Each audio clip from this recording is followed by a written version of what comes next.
नमस्कार आदाब दोस्तों, हमारा नाम है आज़ाद। आप देख रहे हैं लाइव टीवी इंडिया। आइए आज हम खबरों की बात करते हैं कि खबर आपके सामने कैसे दिखाई जाती है, आपके सामने या फिर कहीं परोसी जाती है या आपके घरों में कूड़ा फेंका जा रहा है खबरों के नाम पर।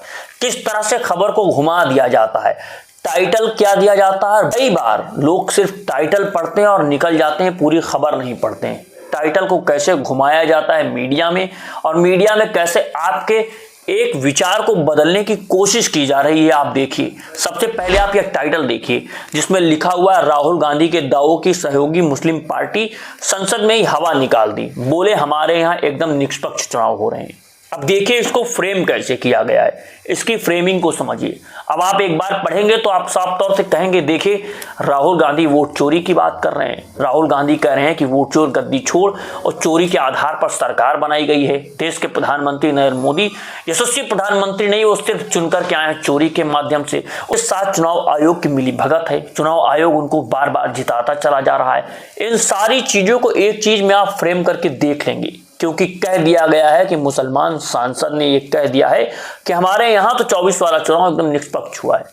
अब इसकी गंभीरता को समझिए कि ये आपके बीच क्यों परोसा जा रहा है और इस तरह की हेडलाइन क्यों आपके सामने भेजी जा रही है। इस खबर को आप समझेंगे, इस खबर की तह तक जाएंगे तो आपको समझ में आएगा कि ये कैसे आपके सामने प्रोजेक्ट की गई है। क्योंकि जो मुस्लिम सांसद हैं रमजान, उन्होंने साफ तौर से कहा कि जम्मू कश्मीर की मैं बात कर रहा हूं, वहां पर जिस तरीके से 370 को हटाया गया, वहां पर जैसी अव्यवस्थाएं फैलाई गई, उसके बाद हमारे यहाँ जो चुनाव हुआ है वहां पर हम लोग चुन करके आए, लेकिन हमें कोई ताकत नहीं दी गई है, हम उस आधार पर काम नहीं कर सकते हैं। वहां पर अभी भी उसी तरीके से जैसे केंद्र सरकार काम करती थी वैसे ही हो रहे हैं, हमें एकदम कमजोर कर दिया गया है। ये सही नहीं है। लेकिन हमारे यहाँ चुनाव हुआ ना, ज्यादा मतदान, इस तरीके से मतदान हम लोगों के फेवर में हुआ है कि हम लोग चुन करके आ गए हैं, लेकिन सरकार हम लोगों को काम करने देना नहीं चाहती। खबर ये थी कि सरकार वहां पर सही से काम नहीं करने देना चाहती। सरकार चुने प्रतिनिधियों को कुछ समझती नहीं है। इन सारी चीजों को नहीं चलाया जाता है।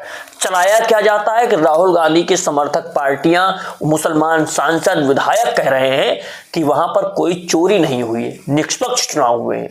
इन सारी चीजों को समझिए, इन सारी खबरों की डिटेलों को देखिए। आइए इस खबर के बारे में हम बात कर लेते हैं, पूरी खबर क्या है। कांग्रेस नेता राहुल गांधी लगातार बीजेपी और चुनाव आयोग पर वोट चोरी का आरोप लगा रहे हैं। इसमें देखिए कि नेशनल कॉन्फ्रेंस के नेता और राज्यसभा सांसद चौधरी मोहम्मद रमजान ने सोमवार यानी 1 दिसंबर को राज्यसभा में सांसद की शपथ ली। वही राज्यसभा में पहली बार बोलते हुए मोहम्मद रमजान ने अपनी सहयोगी दलों को घेर लिया। दरअसल कांग्रेस नेता राहुल गांधी लगातार बीजेपी और चुनाव आयोग पर वोट चोरी का आरोप लगा रहे हैं, लेकिन उनके ही सहयोगी दल राहुल के दावों को नकार रहे हैं। मेरे यहाँ भी निष्पक्ष चुनाव हुए, मोहम्मद रमजान ने कहा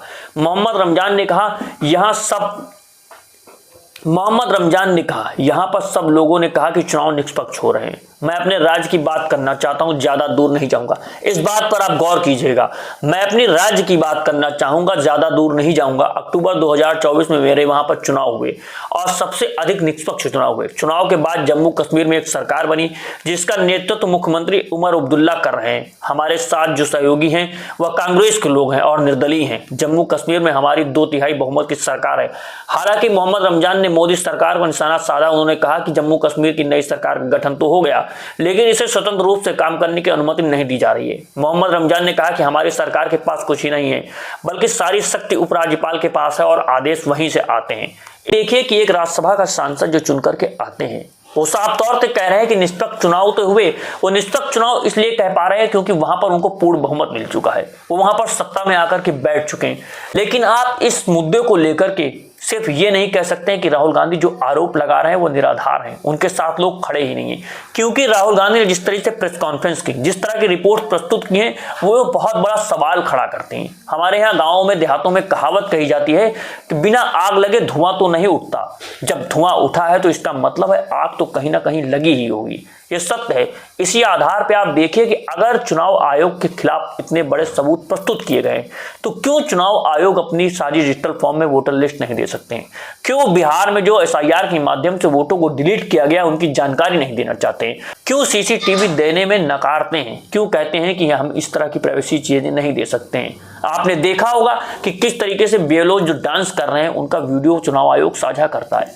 लेकिन वो किस तरह से कह देते हैं अपने आंखें मूंदते हुए कि कैसे हम किसी को अपनी माँ बहन बेटियों की सीसीटीवी फोटोज दे सकते हैं। उन्हें शर्म नहीं आती इन चीज़ों को मांगते हुए, वो इस तरह की बातें करते हैं।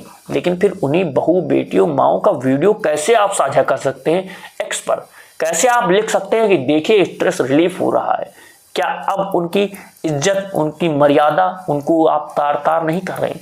ये बहुत सारे सवाल खड़े होते हैं, क्योंकि जो आपको सही लगता है वो आप कर देते हैं, जो आपको लगता है कि आपके पक्ष में वो आप बोल देते हैं। लेकिन जब सवाल पूछती है जनता, और अंत में आपके बीच में एक सवाल छोड़ करके जाता हूं कि देश के प्रधानमंत्री को किसने चुना? आपने चुना। देश की सत्ता पक्ष को किसने चुना? आपने चुना। तो आप ये क्यों भूल जाते हैं कि जो सत्ता पक्ष के सामने विपक्ष दहाड़ करके बैठा हुआ है उसको किसने चुना है? उसको भी आपने चुना है। और लोकतंत्र की यही खूबसूरती है कि पक्ष भी होगा, विपक्ष भी होगा। सरकार देश चलाएगी, जनता के मुद्दे उठाएंगे विपक्ष के नेता।